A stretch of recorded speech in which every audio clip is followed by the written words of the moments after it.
77वां कांस festival 2024 अब समाप्त हो चुका है। कार्यक्रम से जुड़ी कई अनोखी बातें और रोचक घोषणाएं सामने आई। भारत के लिए भी कई खुशखबरी रही, लेकिन इन सब में अभिनेत्री कनी कुश्रुति का ये पर्स काफी चर्चा का विषय रहा। कटे हुए तरबूज के जैसा ये पर्स आखिर इतनी चर्चा की वजह कैसे बन गया और इसका फलस्तीन से क्या कनेक्शन है, जानेंगे सब कुछ आज के इस एपिसोड में। तो चलिए शुरुआत करते हैं। अगर आप तरबूज को काट कर देखें तो इसमें फलस्तीन झंडे का रंग नजर आता है, क्योंकि इसमें लाल, हरा, काला और कुछ सफेद रंग दिखाई देता है। अब होता क्या है कि अक्सर फलस्तीनी झंडे को कहीं ले आने जाने पर इजरायली अधिकारी इसे रोक देते हैं, इसलिए प्रतीक के तौर पर फलस्तीन के समर्थक तरबूज या उसके किसी डिजाइन अथवा आकृति का इस्तेमाल प्रतीक के तौर पर करते हैं।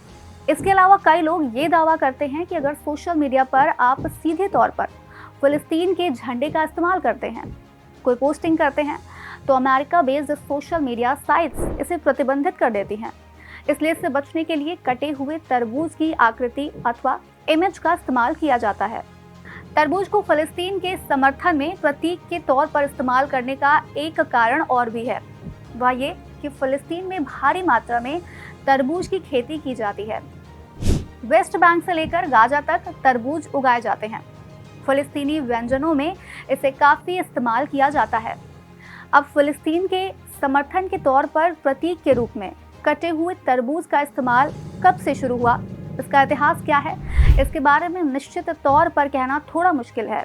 कई पश्चिमी मीडिया संगठनों का दावा है कि ये प्रथम इंतिफादा यानी 1987 से 1993 के दौरान विरोध का एक प्रमुख प्रतीक था। हालांकि अरब समाचार वेबसाइट और ब्लॉग इसका खंडन करते हैं। इंतिफादा मतलब विरोध अथवा विद्रोह होता है। इंतिफादा और इससे जुड़ी ऐतिहासिकता के बारे में फिर कभी बात करेंगे। अभी लौटते हैं अपने मूल मुद्दे की ओर। अक्सर फलस्तीन में कुछ ना कुछ होता रहता है। पिछले साल 2023 में जनवरी में इजराइल के राष्ट्रीय सुरक्षा मंत्री इतामार बेन गुवेर ने पुलिस को सार्वजनिक रूप से फहराए गए किसी भी फलस्तीनी झंडे को फाड़ने का निर्देश दिया था। कथित तौर पर मंत्री ने ये फैसला तब लिया जब एक आतंकवादी ने जेल से रिहा होने के बाद फलस्तीन का झंडा लहराया। ध्यान दीजिएगा कि इजराइल में फलस्तीनी झंडा फहराना कानूनी रूप से प्रतिबंधित नहीं है, लेकिन पुलिस अक्सर ये दावा करते हुए कार्रवाई करती है कि झंडे से अशांति फैल सकती है। जनवरी के मामले के बाद झंडा फहराने वालों की गिरफ्तारियां शुरू हुई। जून में जाजिम नाम के एक संगठन ने तेल अवीव में चलने वाली टैक्सियों पर कटे हुए तरबूज की तस्वीरें लगाना शुरू कर दिया, जिसके साथ लिखा होता था ये फलस्तीनी झंडा नहीं है। इसके अलावा फलस्तीन के एक कलाकार हैं जिनका नाम है खालिद हुरानी।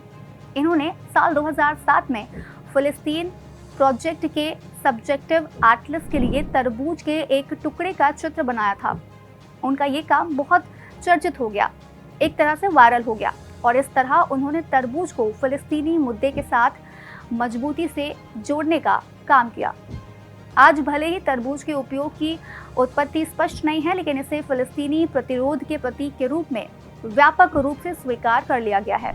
ऐसे में अभिनेत्री कनी कुश्रुति द्वारा तरबूज जैसे पर्स का इस्तेमाल किए जाने पर कुछ लोगों का ऐसा मानना है कि फलस्तीन के समर्थन में ऐसा किया गया है। बहरहाल इस एपिसोड में इतना ही। आपका इस पूरे मुद्दे पर क्या कहना है कमेंट बॉक्स में जरूर बताइएगा।